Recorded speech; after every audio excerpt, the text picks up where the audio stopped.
This is your communication podcast with Teresa. Hi guys, we got loads to do for this module COSC7311, and we're going to talk about global communication.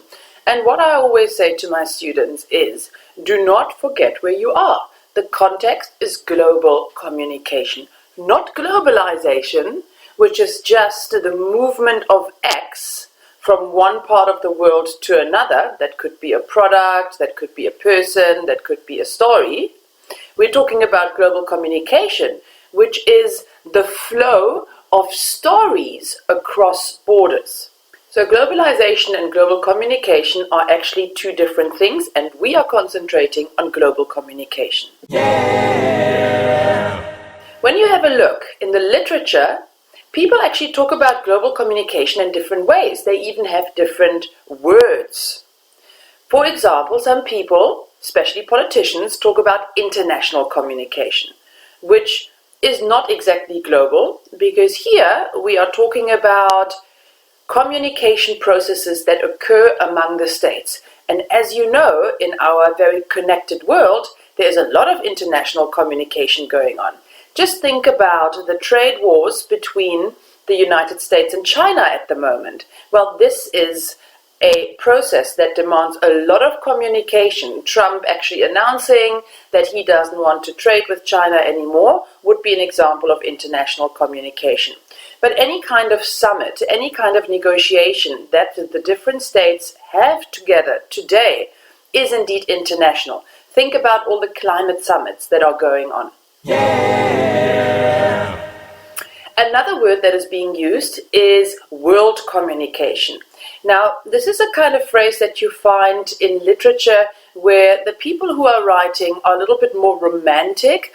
So when people use the phrase world communication, they actually refer to a scenario where the communication in the world actually bonds us together and makes us into some sort of a global family. It's a very romantic version and a very philosophical and humane version of this concept of global communication. Yeah.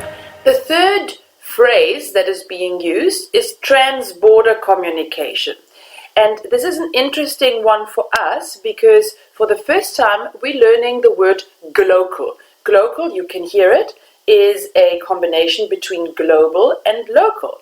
And what it describes is a process in which messages flow across national borders.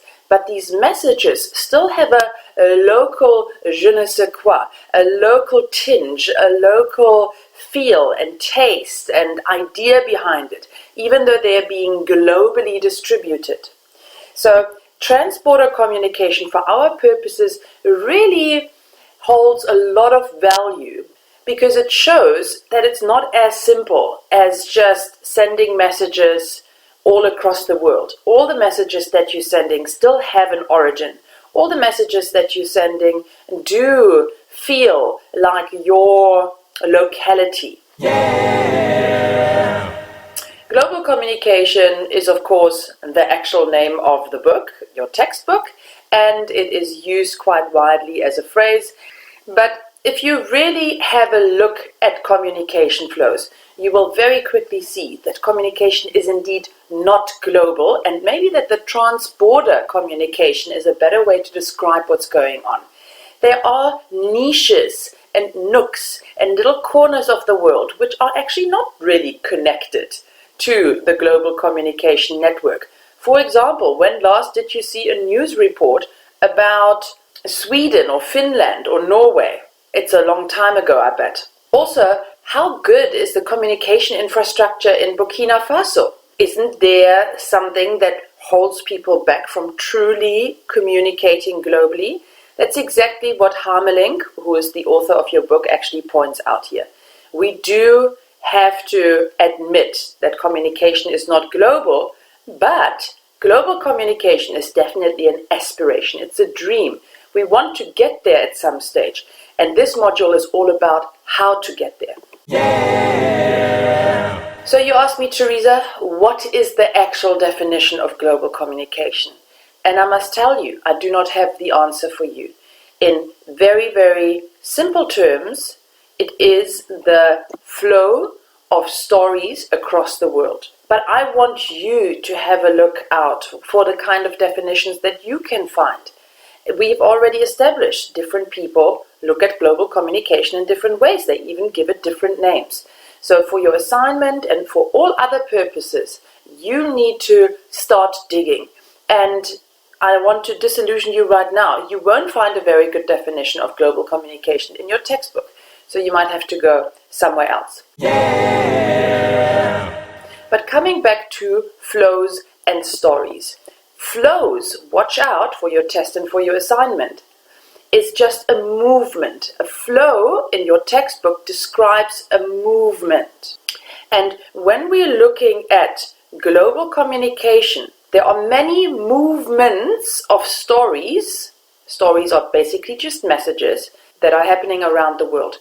And these movements take different directions. For example, there are linear movements of messages where you have a one-way movement, for example, in the mass media. We also have circular movements where the messages go back and forth in a proper feedback loop. We have top-down flows of stories or messages, which describes the movement from a higher hierarchy level to a lower hierarchy level. We have the bottom-up version, which is exactly the other way around. We have engineered flows. I know that you might be a little bit perturbed by the word engineered. It basically just means planned flows. Adverts. Adverts are great examples of planned flows. And, of course, adverts are being circulated all around the world.